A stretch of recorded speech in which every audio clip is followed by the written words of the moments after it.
Muito bem, desejo cumprimentar aos irmãos que estão nos ouvindo, nos assistindo na Escola Bíblica Dominical, com a gloriosa paz do Senhor. E hoje nós iremos estudar a lição número 5 do segundo trimestre, cujo título da lição é A Igreja Eleita, redimida pelo sangue de Cristo e selada com o Espírito Santo da promessa. E vamos estudar hoje a lição número 5, que tem por título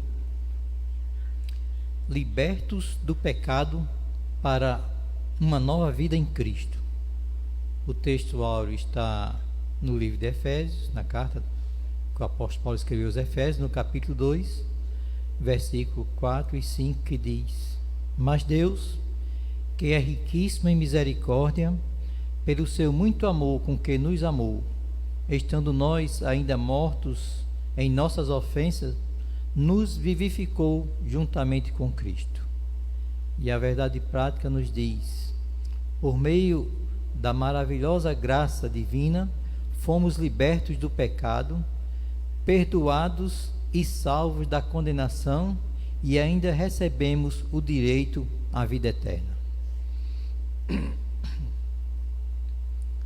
A leitura bíblica em classe está no livro de Efésios. Ajude a sermos cheios do Espírito Santo e não...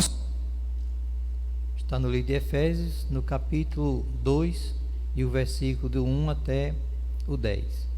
E eu vou ler juntamente com os irmãos em suas casas.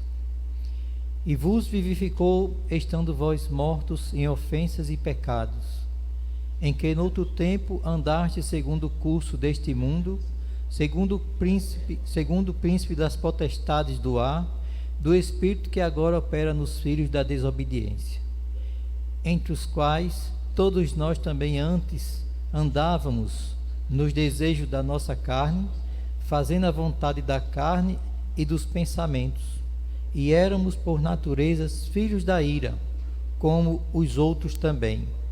Mas Deus, que é riquíssimo em misericórdia, pelo seu muito amor que nos amou, estando nós ainda mortos em nossas ofensas, nos vivificou juntamente com Cristo, pela graça sois salvos, e nos ressuscitou juntamente com Ele, e nos fez assentar nos lugares celestiais em Cristo Jesus, para mostrar nos séculos vindouros as abundantes riquezas da sua graça, pela sua benignidade para conosco em Cristo Jesus.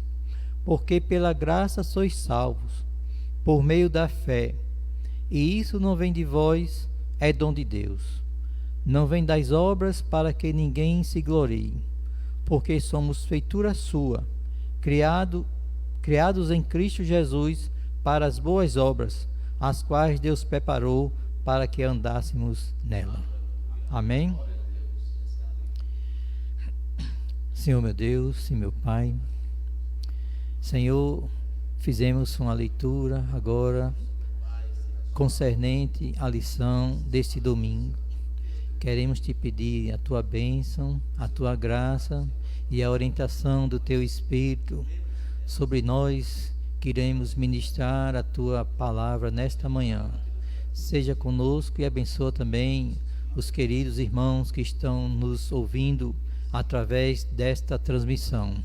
Pai, nos ajuda em continuidade, nos dá uma bênção, Senhor, nesse momento. E fala por mim, Senhor, aquilo que tens colocado em nossos corações. Nos ajuda nesta manhã. Assim oro e assim te peço, em nome de Jesus. Antes de tudo, quero homenagear a minha esposa, pois hoje é um dia especial, ela está aniversariando e aqui eu estou mandando os parabéns para ela, viu? É a minha princesa, minha amada, e eu já dei um abraço nela, mas aqui de público nós estamos nos congratulando com o aniversário dela. Chego já em casa, viu? Muito bem, quando a gente lê esse título, Libertos do pecado para uma nova vida em Cristo, a palavra liberto quer dizer ter liberdade de poder ir e vir. Quando a gente é liberto, nós deixamos de ser presos. E, por incrível que pareça, quando essa carta foi escrita, o autor, que é Paulo, ele estava preso. Então, ele estava preso fisicamente por causa de Cristo, não estava preso porque cometeu delitos, mas estava preso porque confessava Jesus Cristo como seu único e suficiente Salvador, pregava, e nas suas pregações muitas vezes entrava em conflito com interesses políticos e financeiros. E claro, quando se mexe nessas áreas, sempre alguém vai estar contra, até mesmo perseguindo. E Paulo, de um perseguidor, aquele que prendia, aquele que maltratava os cristãos na época passada, quando ele era seguidor da lei, né? E até o nome dele era Saulo, depois foi mudado para Paulo. Então ele era o homem que mandava prender, ele muitas vezes estava na frente de apedrejamentos, tudo, e agora que passou a viver como cristão, passou a ser perseguido e também foi preso. Mas ele estava preso fisicamente, mas a alma e o espírito dele estava liberto. A Bíblia diz: e conhecereis a verdade, e a verdade vos libertará.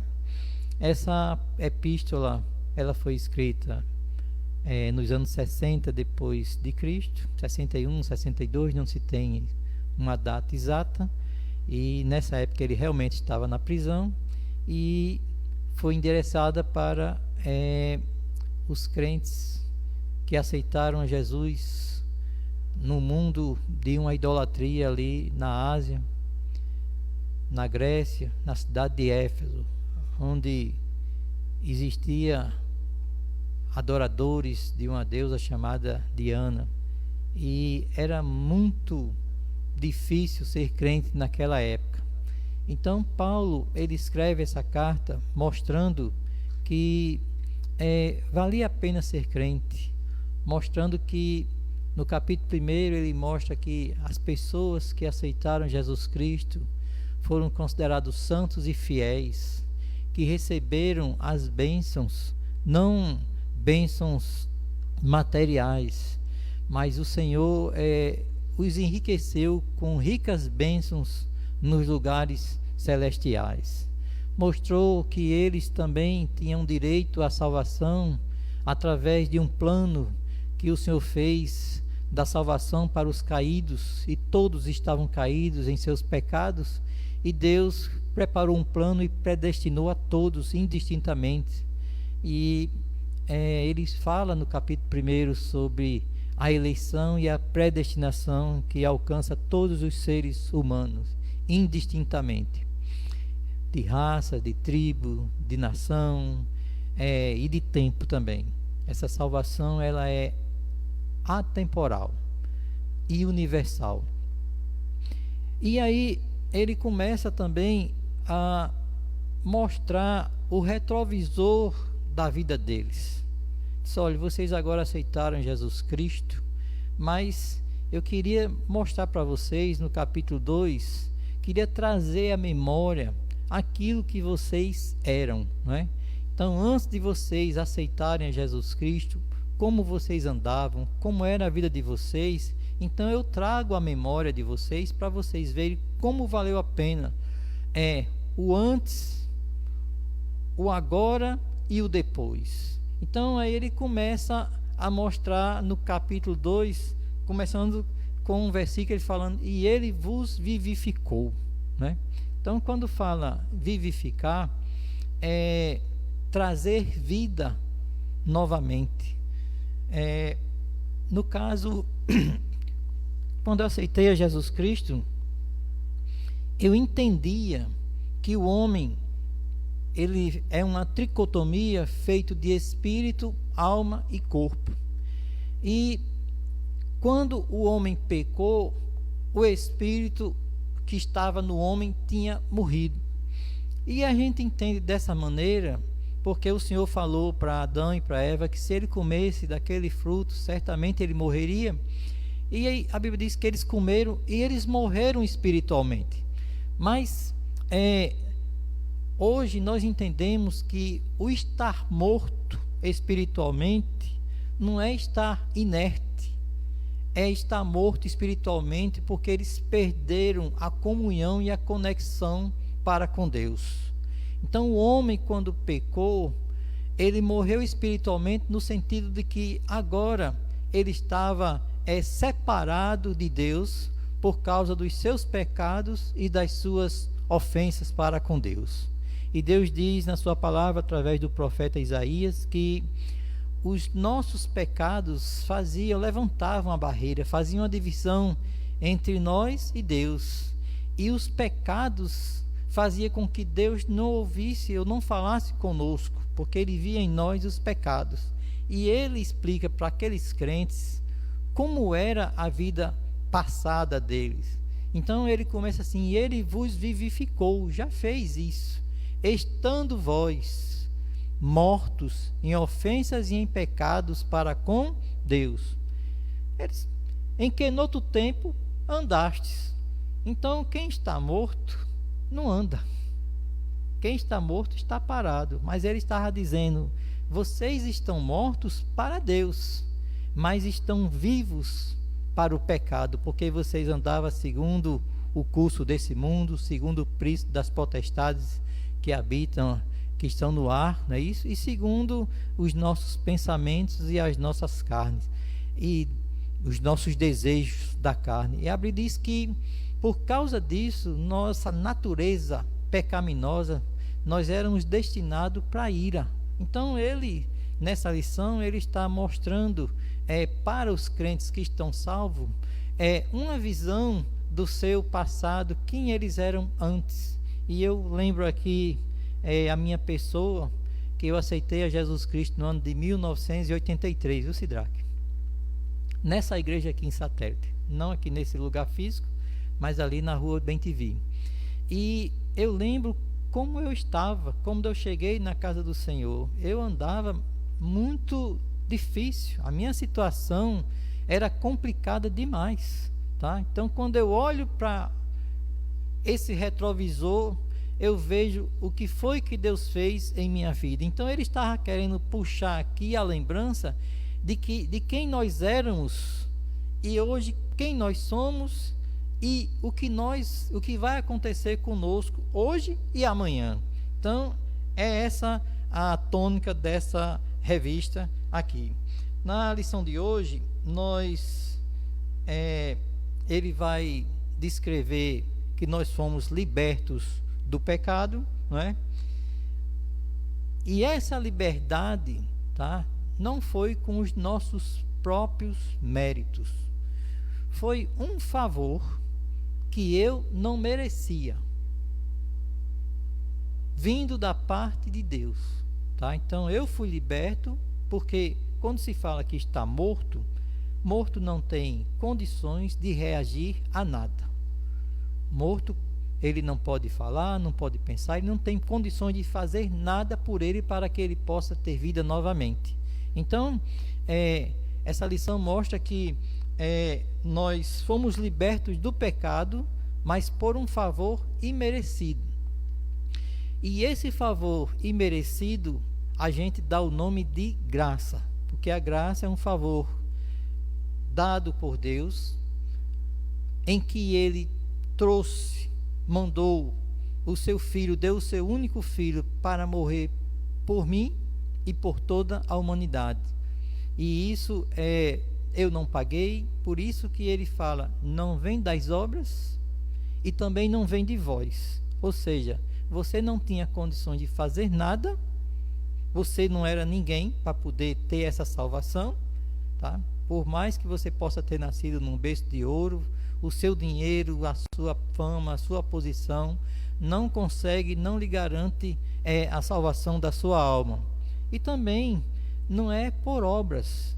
E às vezes nós vemos pessoas achando que fazendo algum tipo de obra, foi ensinado dessa maneira que fazendo algum tipo de obra, isso garante que lá na frente ele vai sair de um lugar chamado purgatório, seja lá o que for, e que cada vez que faz uma obra, que alguém faz alguma coisa, essa pessoa sai da situação difícil em que se encontra e vai morar nos céus. Não tem condições, né? Então é claro quando ele diz: essa salvação, você foi liberto do pecado, mas você não tem mérito nenhum, nem você e nem as suas obras, porque isso é um dom de Deus e é pela fé.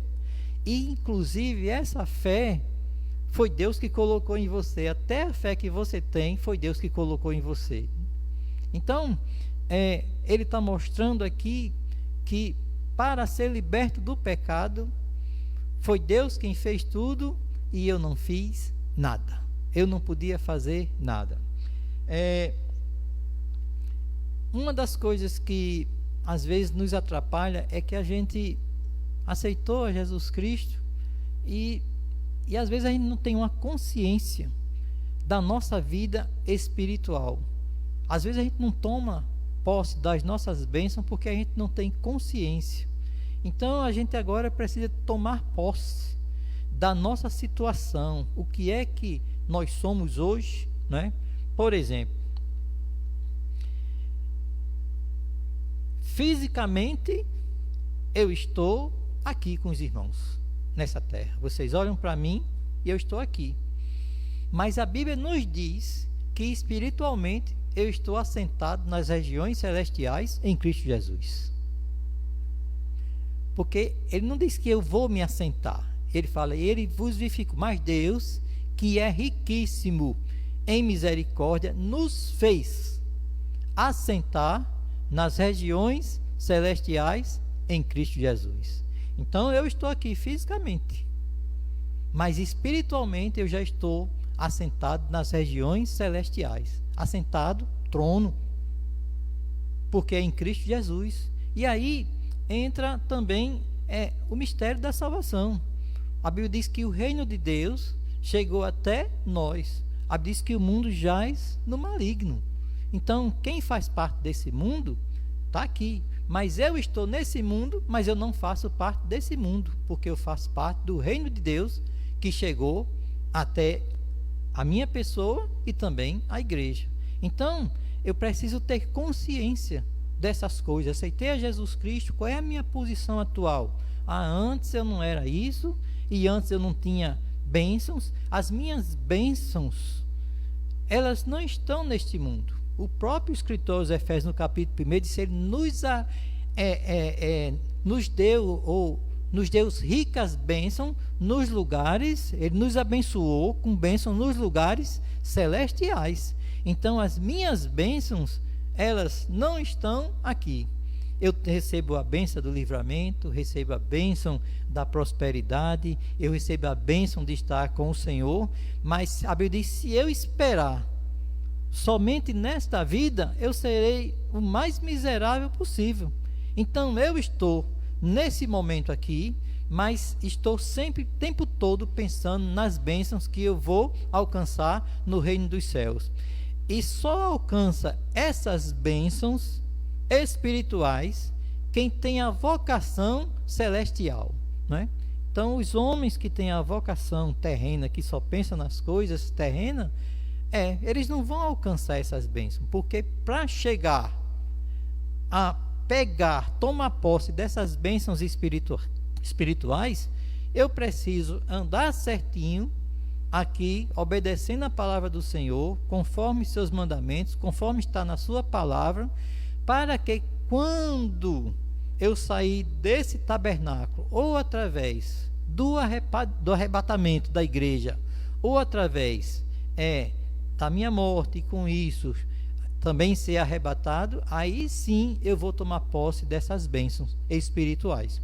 Então o escritor aos Colossenses, que foi Paulo, diz: olha, se já ressuscitastes, pensai nas coisas que são de cima e não nas coisas que são de baixo. Então, ele estava nos mostrando no livro de Éfeso que nós temos herança, nós temos posse de bênçãos, mas nos lugares celestiais. Por enquanto eu estou aqui nessa terra, fisicamente, mas eu tenho consciência que eu estou assentado nas regiões celestiais. E um exemplo maior disso tudo é que está acontecendo com essa pandemia, que eu trabalhava na empresa, lá fisicamente, e de repente com essa pandemia todos nós ficamos em casa, e eu estou trabalhando hoje num sistema chamado home office, né?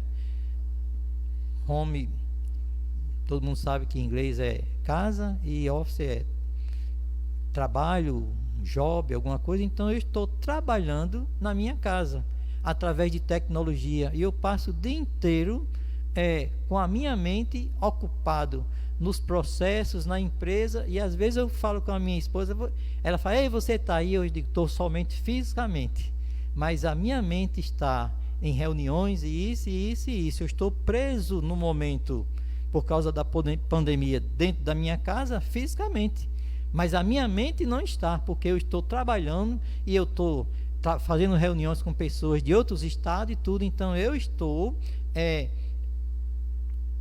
como um exemplo disso aí, eu estou fisicamente aqui, mas a minha mente está em outros lugares. E assim é o crente, ele fisicamente ele está nessa terra, está preso aqui, mas ele espiritualmente, com a bênção que ele recebeu, ele está assentado nas regiões celestiais em Cristo Jesus, no plano espiritual. Amém? Então nessa lição, o apóstolo vai nos mostrar quem nós éramos antes de Cristo, o que Deus fez por nós, porque nós estávamos mortos em ofensas e em pecados, o que foi que Deus fez, né? E também o que somos agora em Cristo. Então, partindo para o tópico 1, ele começa, no tópico 1 ele fala assim: a antiga natureza morta em ofensas e pecados. Então, vamos aqui estudando devagarinho. Irmão Isaías, está tudo bem? Podemos continuar? Né? Aqui ele fala: e vos vivificou, estando vós mortos em ofensas e pecado. O primeiro versículo, ele fala da palavra de ofensa. Nós estávamos ofendendo a Deus. É comum a gente dizer: olha, se você falando dessa maneira, você me ofende, não é isso? Algumas pessoas, do jeito que você está falando, você está me ofendendo. Você está muito chato.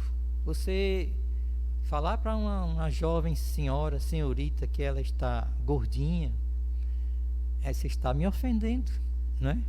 Falar do cabelo, alguma coisa assim, você está me ofendendo. Mas a ofensa aqui é quando você fala coisas que agridem a santidade de Deus. É um deslize que você comete para com Deus, deliberadamente e voluntariamente. Você está ofender, deslizar, tá? Então, nós ofendemos a Deus, a santidade de Deus, né? Com os nossos pecados. E ele fala ainda: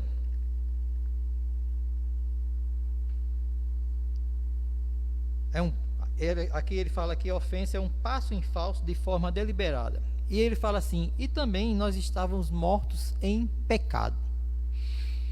Pecado, a definição que se dá para pecado é fora do alvo. Se nós pudermos trazer um pouquinho mais de definição mais detalhada, pecado é tudo aquilo que você comete através de transgressão de ordens escritas ou faladas, ou através de princípios. Só existe pecado se existir ordenança. Se não tem ordenança, não existe pecado. Então, com isso, Deus colocou ordenanças para o povo, e o povo não atendeu e não obedeceu às ordenanças. Quando Deus tirou o povo do Egito, eles estavam lá há 450 anos, vivendo aquela vida naquela terra, estava vivenciando as abominações dos egípcios, as suas adorações que não era voltada para Deus, que era para objetos, para rio, para animais, todo tipo de sorte, menos para Deus. Então eles viviam aquilo. E quando Deus tirou eles lá do Egito, que estava no deserto, Deus chama Moisés e diz: Moisés, eu não quero mais que esse povo se lembre daquilo que eles viram lá no Egito, daqueles que eles viveram durante 430 anos. Não quero mais. Então, também eles vão para um lugar que eu vou dar para eles, chamado Canaã, a terra que emana leite e mel. Essa terra também não está desabitada. Lá tem povos, lá tem os amorreus, heteus, heveus, gigazeus, e eles também têm suas adorações aos deuses que não existem, mas eles não adoram o Deus verdadeiro.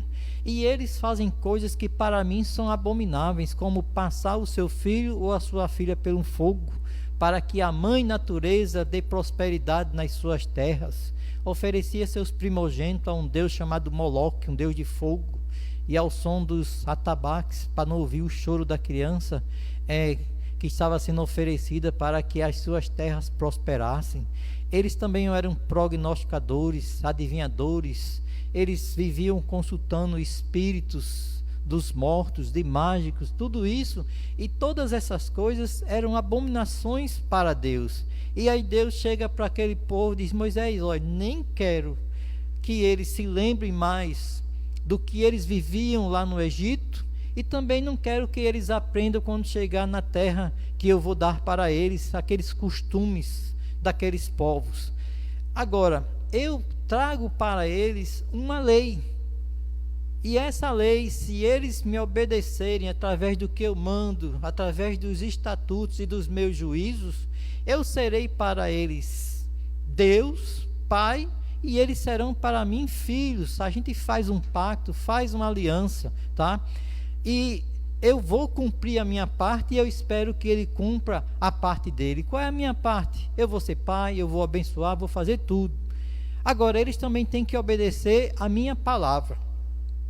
E aí, ele escreve através do profeta Ezequias, e disse: quem pecar através da transgressão desses meus princípios, desses meus preceitos, da minha lei, a alma que pecar, essa morrerá. E a lei do Senhor, ela está escrita nos seus princípios morais e cerimoniais. Ele dizia: não matar, não roubar. A lei do Senhor é boa. Não adulterar, não levantar falso testemunho. Então tinha todos esses princípios. E se você andar conforme esses princípios, o que eu mando, meus estatutos e meus juízos, tá? Todas essas bênçãos vão acompanhar você, e você será bendito ao entrar, bendito ao sair, bendito a amassadeira, bendito o fruto do vosso ventre. Então tudo em você será bendito. Mas além de, se vocês não cumprirem, vocês vão receber a maldição. E a maldição maior é: a alma que pecar, essa morrerá. E a Bíblia nos diz que todos pecaram e destituídos ficaram da glória de Deus. E esse era o retrato meu e era o retrato do passado. Então o pecado é transgressão de lei. Nós transgredimos, nós estávamos mortos em ofensas e em pecados para com o nosso Deus. Ofendemos a Deus. Deus colocou normas para que a gente nos desse bem, para que a gente se saísse bem nessa vida, e nós preferimos não ouvir a voz de Deus e pecamos. E com isso veio a maldição, e a maldição veio a morte. pecamos e o pecado sendo gerado, ele gera a morte. A morte física, sim, mas primeiramente a morte espiritual. E agora Paulo, ele escreve e diz: olhe, vocês, tá? A natureza de vocês, porque todos pecaram e destituídos ficaram da glória de Deus, vocês pecaram para Deus, em ofensas e em pecados. E por causa disso, vocês são destinados à ira, porque nós pecamos depois da nossa idade de reconhecer o que é certo e o que é errado. Pecamos deliberadamente contra o nosso Deus. E o resultado não seria outro a não ser, ele disse, vocês eram por natureza filhos da ira. Naturalmente, pecou, a alma que pecar, essa morrerá e não tem jeito. O destino de quem morre antes do juízo final, é ir para o inferno. E após o juízo final, o inferno será lançado no lago de fogo, que arde para sempre, e ali chama-se a morte eterna, que é estar separado de Deus para sempre, queimando no fogo do inferno, e é o que se chama de segunda morte. Então, o quadro que Paulo estava apresentando para aqueles cidadãos cristãos da cidade de Éfeso era esse, dizendo: olhe, no tempo passado, vocês estavam mortos em ofensas e em pecado, tá? Mas ele vos vivificou, tá? Ele tirou o opróbrio, a vergonha de vocês, porque o homem, quando está morto em delitos e pecado, ele está com vergonha. Nós falamos ontem em uma reunião com a juventude que a gente só tira a vergonha, Deus só tira a nossa vergonha, o nosso opróbrio, quando nós renovamos as nossas vidas com Deus, e assim a gente tira de nós aquilo que não agrada a Deus. E quando a gente está renovado com Deus, aí a vergonha sai e a gente passa a desfrutar da bênção que é a salvação do Senhor. Amém? Então, nesse caso, nós estávamos mortos, moral e espiritualmente, tá? E no tópico 2, ele começa a mostrar o que é que nós fizemos, o que foi que a gente fez para estar morto em ofensas e em pecado. Então ele fala assim: olha, vocês foi vivificado, tá certo? Porque vocês estavam mortos em ofensas e em pecados para com Deus. Tá bom, estava morto. E como foi que eu morri? É simples, porque vocês andaram segundo andastes, versículo 2, em que noutro tempo, não o de hoje, porque graças a Deus aceitamos Jesus Cristo, mas noutro tempo passado, aí ele fala, andastes no passado, segundo o curso deste mundo. Ele divide em 3 áreas as nossas ofensas e os nossos pecados. Primeiro, ele diz: vocês andaram segundo o curso deste mundo.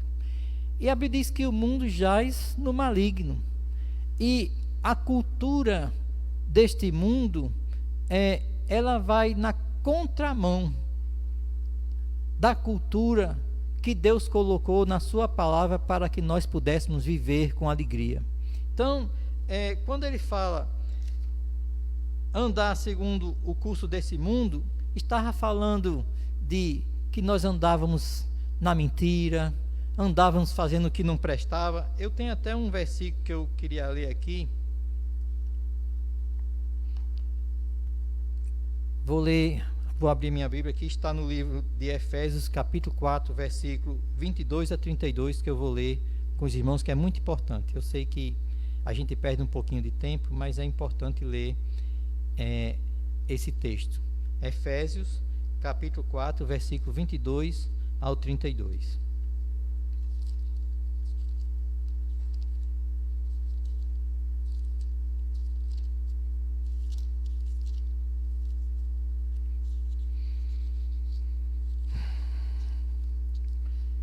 Que diz assim: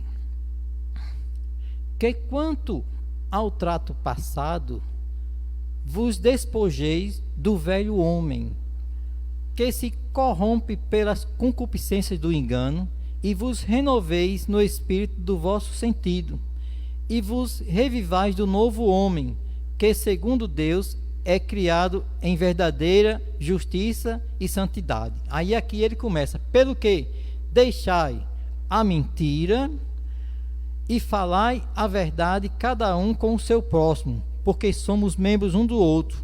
Irai-vos e não pequeis, e não se põe o sol sobre a vossa ira.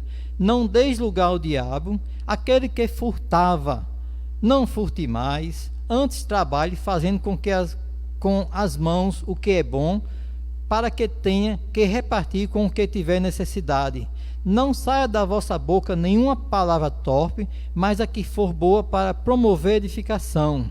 E não entristeçais o Espírito. Então ele estava dizendo, olha, como é que eu ofendo o Senhor com minhas ofensas e pecados, segundo o curso deste mundo? Porque nesse mundo, irmãos, se você liga a TV, a maioria das vezes você só vê imoralidade, só vê corrupção, mentira, adultério, toda sorte de coisas que não agrada a Deus. Então, segundo o curso deste mundo, hoje em dia, o próprio Isaías dizia, ai daqueles que do certo faz o errado e do errado faz o certo.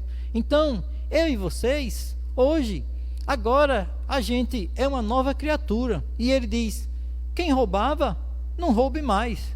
Quem mentia, não minta mais. Porque quem faz isso ainda está com a velha natureza, ainda é filho da ira. Mas os que estão em Deus não faz mais isso. E ele fala, irai-vos, mas não pequeis. Como é esse negócio de irar e não pecar? É simples.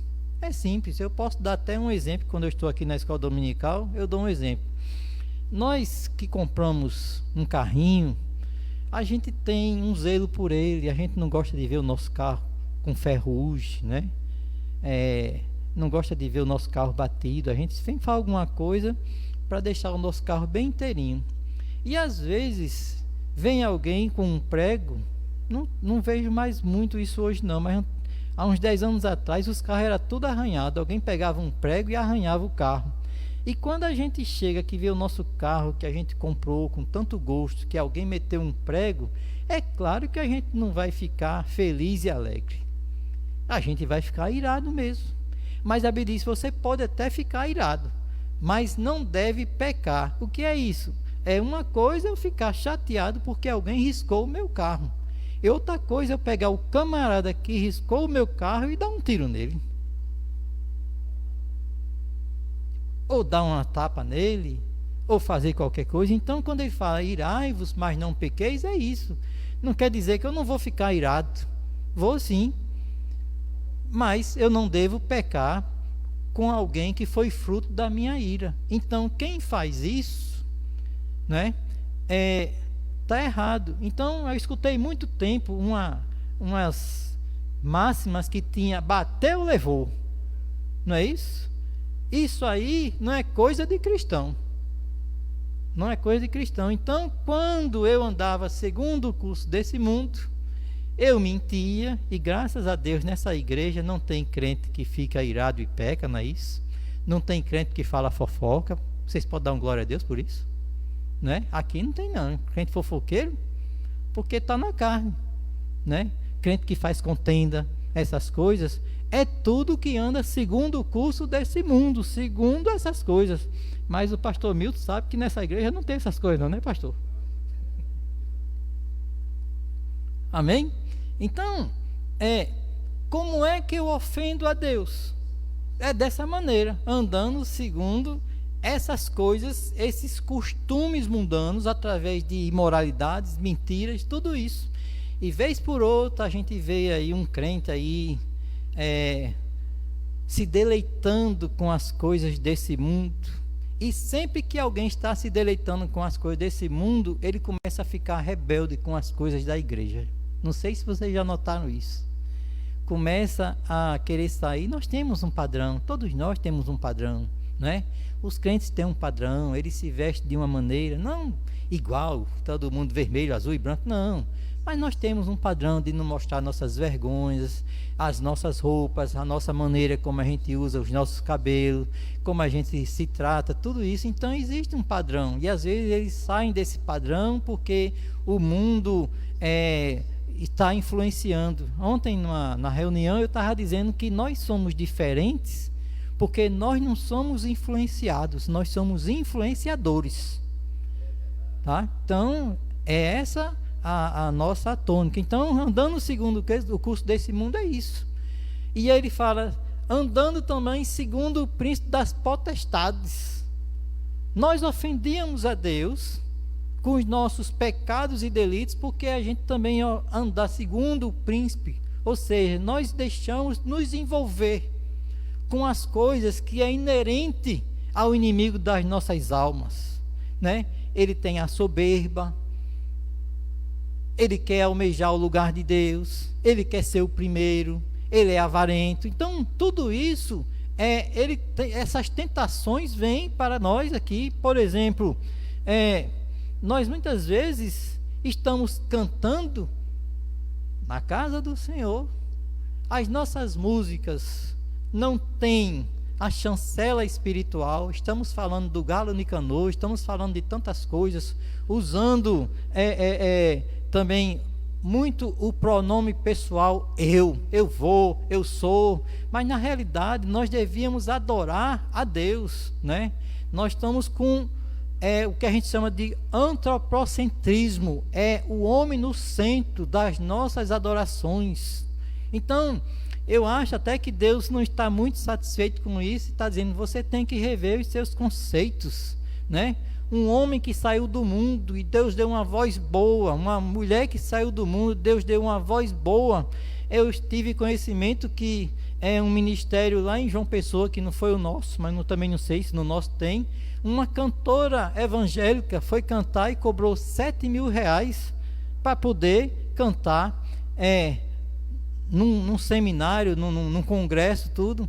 Irmãos, essa pessoa pode até ser cantora evangélica, pode até se vestir como evangélico, mas, e assim como cantora, também temos os pregadores que só vão se tiver um cachê alto. Esses homens estão andando segundo o príncipe da potestade, irmãos, porque a Bíblia diz que o que Deus nos deu de graça, a gente tem que levar de graça. Eu nem sei se eu vou dar mais aula nessa aqui, mas eu vou falar.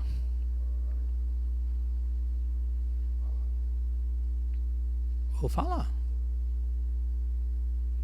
Então, nós estamos falando com pessoas dentro da casa do Senhor.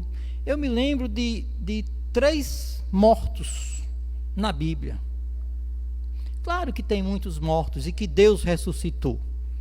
Mas tem uma menina que estava enferma, quando a filha de Jairo, e assim que ela faleceu, o Senhor chegou lá e já ressuscitou ela. Então ela estava morta há pouco tempo. Mas também tem um morto que já tinha sido velado, que era o filho da viúva de Naim, já estava para ser enterrado. É um estado de decomposição. Um morreu agora, ainda está com sangue quente. O outro já foi velado, está com sangue já congelado, já está na hora de ser enterrado. Mas também tinha um morto que estava enterrado há 4 dias, sepultado há 4 dias, já estava fedendo. Então, muitas vezes nós temos mortos que estão ainda com sangue quente, a gente nem está vendo, está dentro da igreja, a gente não está vendo, mas está morto, em ofensas e em pecado. Deus, através de João, Jesus Cristo, mandou cartas para os pastores, né? E disse para uma igreja, você tem nome de que está vivo, mas está morto. Dentro da igreja. Tem gente que tem nome que está vivo, mas está morto. Tem paletó, tem gravata, tem consagração de diácono, de auxiliar, de presbítero, de pastor, tem consagração de dirigente de ciclo de oração, está nos conjuntos, está no corpo da igreja, está lá com a Bíblia debaixo do braço, mas está morto, porque está ofendendo a Deus, porque está andando segundo o príncipe das potestades que habitam as regiões celestiais. E aí a Bíblia diz que a nossa luta nem é contra a carne, nem é contra o sangue, mas sim contra os principados. Nós podemos sim, a Bíblia diz, resistir ao diabo e ele fugirá de vós. Tá? Porque ele é tremendo. Uma águia, quando ela pega uma cobra, ela não luta com ela embaixo. Ela pega a cobra e ela luta com ela lá em cima, porque embaixo ela tem força. Então nós temos que aprender a lutar. A Bíblia diz que a nossa luta nem é contra a carne, nem é contra o sangue, nem é contra a humanidade, nem é contra a família, mas é contra o que? Os principados. Então essa luta, nossa batalha, nossa luta, ela é espiritual, porque toda hora nós somos tentados. Toda hora, porque nós somos carne, somos vaso de barro, e ele sabe muito bem aonde nos atingir. Por isso que nós temos que estar preparados com a graça do Senhor e armados com as armaduras espirituais. Deus nos assentou nas regiões celestiais e nos deu armaduras espirituais para que a gente não morra segundo o príncipe da tentação. E a Bíblia diz que não veio nenhuma tentação senão humana. Amém? E Deus não tenta a ninguém. Então, ele estava dizendo, eu estava morto, porque eu andava segundo os padrões desse mundo, e eu também estava morto, porque eu andava segundo o príncipe das potestades, que habitam as regiões celestiais. E tem mais, eu estava morto, porque eu também tinha pensamentos intrínsecos da carne, pensamentos maldosos, né? Quando ele fala na terceira parte aqui da lição, ele fala dessa maneira: andar segundo o príncipe das potestades do ar, e andaste também, segundo a vontade da carne e dos pensamentos. Então, às vezes, irmãos, nós temos que controlar os nossos pensamentos, e a gente só controla a carne e os pensamentos através de Jesus Cristo. A graça dele é que nos basta. Muitas vezes a gente não consegue. A gente vê tanto... irmão, olha, nesse momento de crise, alguns salários irão atrasar. Vão atrasar. Pessoas vão estar numa situação financeira comprometida. O fôlego financeiro não vai estar bem. Quantos pensamentos de crente vai dizer: se eu ganhasse na Mega Sena hoje, se eu encontrasse R$100 ali, ia resolver a minha parada. Mas deixa eu dizer uma coisa para você: quando você pede para encontrar R$100, você está pedindo para alguém perder R$100.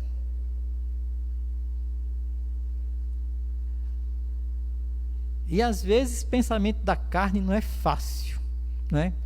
Fique com o que é seu.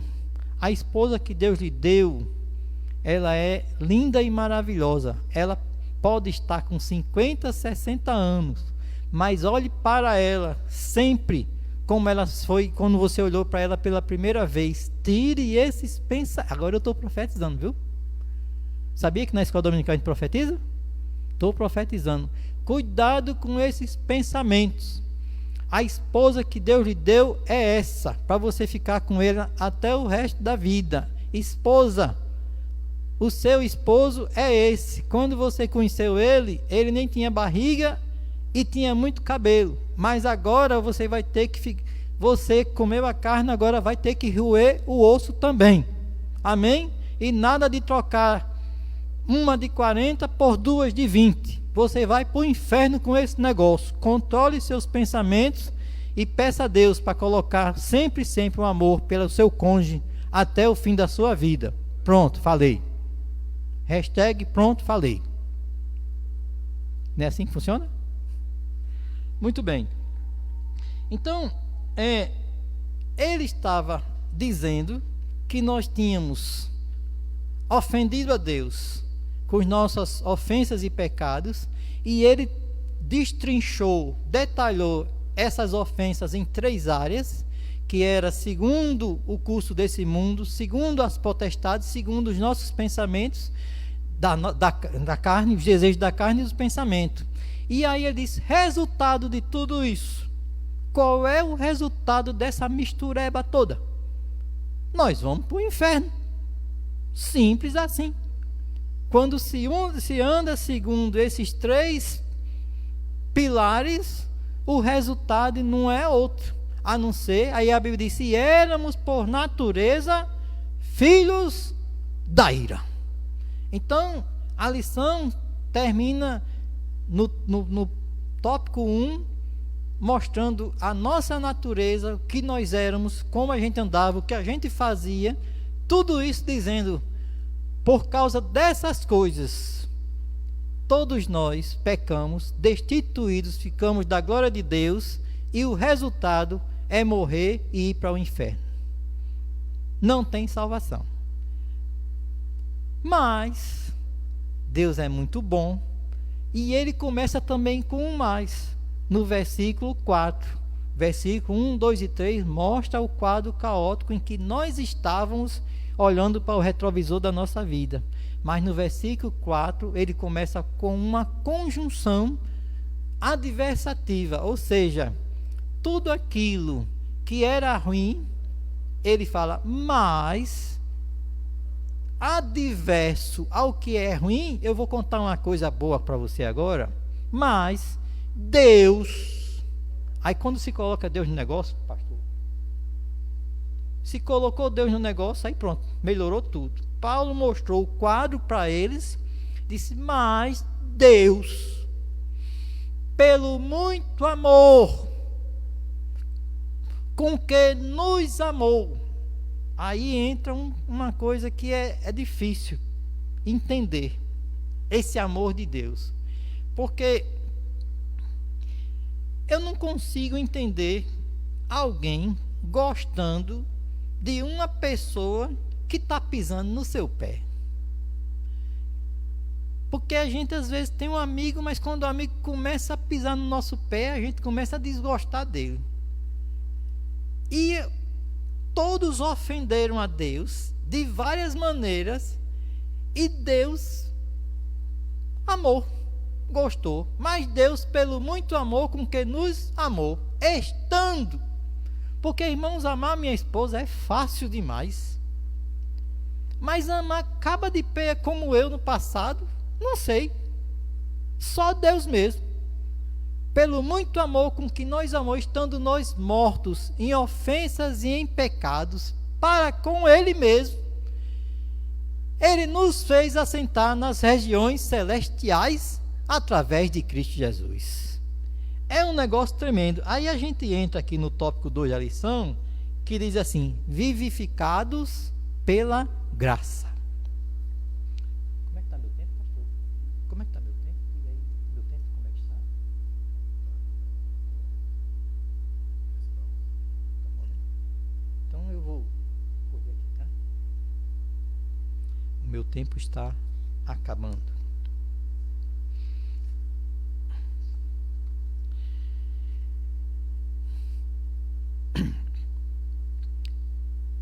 Quando ele fala assim, Deus, pelo muito amor com que nos amou, estando nós mortos em ofensas e em pecado, ele está dizendo que nós fomos alcançados pela misericórdia e pelo amor divino.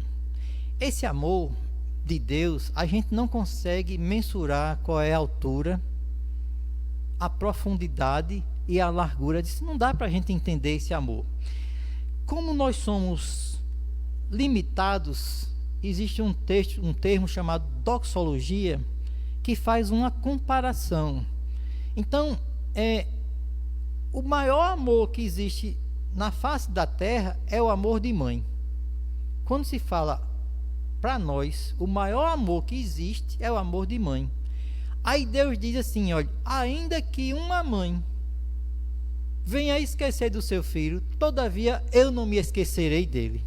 Então Deus está dizendo, eu não consigo imaginar um amor muito grande. O amor que eu vejo na minha mente aqui é o amor de mãe. E Deus está dizendo que o amor dele é muito maior do que o amor de mãe. Então, ele fala assim, nós fomos alcançados. Eu não poderia alcançar Deus, porque eu estava morto. Mas Deus me amou de uma maneira tremenda, que Ele me alcançou pela sua misericórdia e pelo seu amor divino. E a Bíblia diz que as misericórdias do Senhor são a causa de nós não sermos consumidos, para ir para o inferno. O que é misericórdia? Misericórdia, ela anda um pouco na contramão da graça em sua definição. Por exemplo, a graça é o favor de Deus para conosco que eu não merecia. Então, Ele me dá aquilo que eu não mereço. Isso chama-se a graça. E a misericórdia de Deus é diferente. Ele não me dá aquilo que eu mereço. Por exemplo, eu não merecia a salvação, porque eu pequei, eu errei, e a minha natureza é para ir para o inferno. E Deus não me deu o inferno. Eu mereci o inferno e Deus não me deu, tá? Então Ele me deu o céu que eu não merecia, porque a alma que pecar, essa morrerá. Então, a graça é um favor de Deus que eu não merecia. E a misericórdia é aquilo que eu merecia e Deus não me dá. Por exemplo, por tudo que eu fiz, porque eu andei segundo o curso desse mundo, ofendendo a Deus, eu tinha que ir para o inferno. Mas Deus teve misericórdia e não me deu o inferno, me deu o céu. Ou seja, a graça é um favor de Deus que eu não mereço. E a misericórdia eu mereço, mas Deus não me dá. Ele tem misericórdia de mim. Então, com todos esses pecados, eu fui alcançado pela graça de Deus. E o que é a graça? Aí eu coloquei aqui.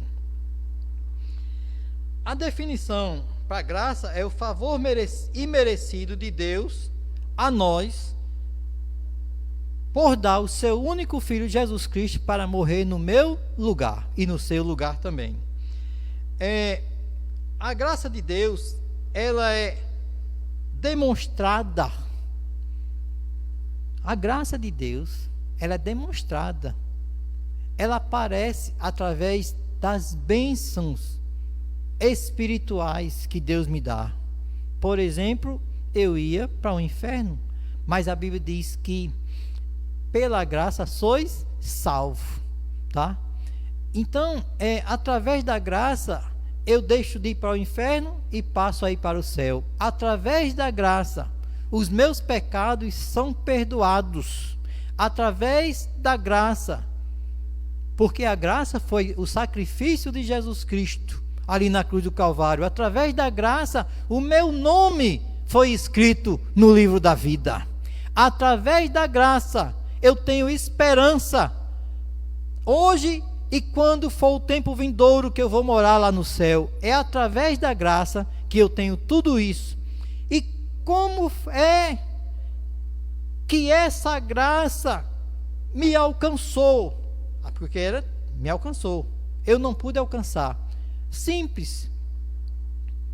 Como eu fiz? O que aconteceu para mim tomar posse desta graça?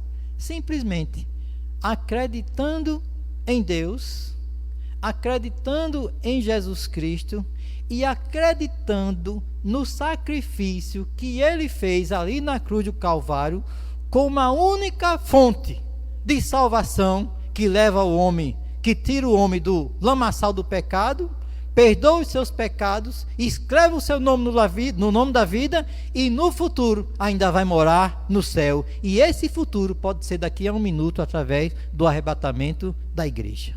Amém? Então, eu estava morto, mas fui alcançado. Aí o Senhor diz: olhe, você não me escolheu não, cara. Não fostes vós que escolhestes a mim, mas eu escolhi a vós, e vos nomeei, para que vades e deis fruto, e que vosso fruto permaneça. O Salmo 100 diz assim: celebrai com júbilo ao Senhor, todos os moradores da terra.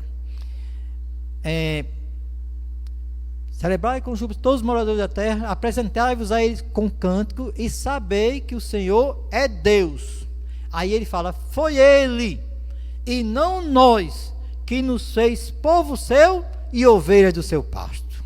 Então a Bíblia diz que foi através dessa graça que fomos alcançados, através do sacrifício de Jesus Cristo. E a Bíblia diz que esse sacrifício, quando João estava vendo o livro lá, a Bíblia diz que ele viu um livro lá em Apocalipse, atado, fechado, com 7 selos, por dentro e por fora, e ninguém era digno de abrir, nem de olhar para o livro. E de repente os anciãos viram um cordeiro como que morto, e alguém diz aqui, esse aqui é o Cordeiro de Deus, a raiz de Davi, o leão da tribo de Judá, que foi morto, e com o seu sangue comprou homens de todas as raças, tribos, línguas e nações, e para o Senhor nosso Deus os fez reis e sacerdotes. A graça é de graça, não custou nada para mim, mas foi pago um preço muito caro através de Jesus Cristo, e esse preço foi pelo amor de Deus. Jesus Cristo deixou o esplendor da sua glória, veio para essa terra, assumiu a forma de homem, se humilhou e morreu na cruz para que eu e você hoje tivesse vida. Amém? Então Paulo estava dizendo isso. O passado de vocês era caótico, vocês iam para o inferno, mas Deus, com misericórdia e com graça, alcançou a mim e a vocês, mudou o nosso rumo, converteu o nosso rumo, e aí agora nós temos acesso ao céu. E tem mais. No ponto 3, que agora eu fecho aqui minha lição, e ele diz: e tem mais. Não é porque você tem olhinhos azuis que você vai para o céu, não. Não é porque você subiu uma escada de joelho que você vai para o céu, não. Não é porque você faz doações de final de ano que você vai para o céu, não. Não vem de vós, para que ninguém se glorie. Homem nenhum tem mérito na salvação. Ele faz a primeira afirmação dizendo: não vem de vocês. Não é porque você fez isso que você vai ter direito a essa salvação. Aí ele faz uma segunda afirmação dizendo: e tem mais. Nem vem de você e nem vem das obras. Não é porque você é um batalhador, um trabalhador, um pai de família, tudo isso, você eu sou um bom pai, eu sou um bom marido, tudo. Meu amigo, você tá cumprindo aquilo que você prometeu no dia do seu casamento.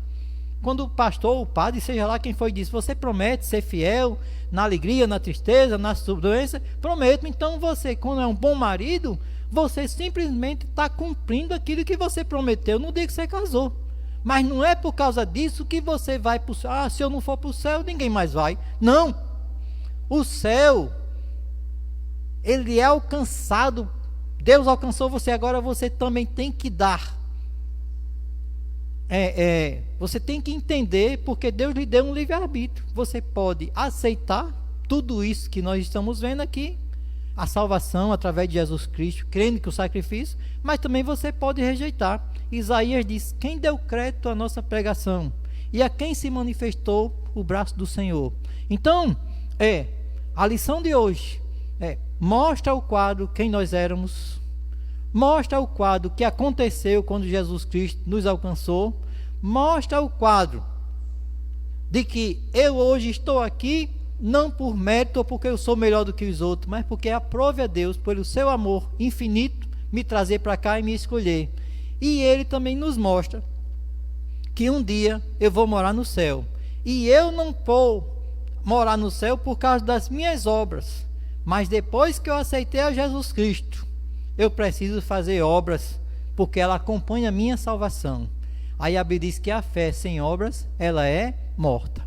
Mas não é as obras que me fazem ir para o céu, mas as obras que eu faço hoje é reflexo da salvação que Jesus Cristo me deu ali, quando ele morreu na cruz do Calvário, através da sua graça e da sua misericórdia. Então essa lição de hoje é para que a gente possa refletir quem eu era, quem eu sou e o que vai acontecer comigo hoje e amanhã, em nome de Jesus.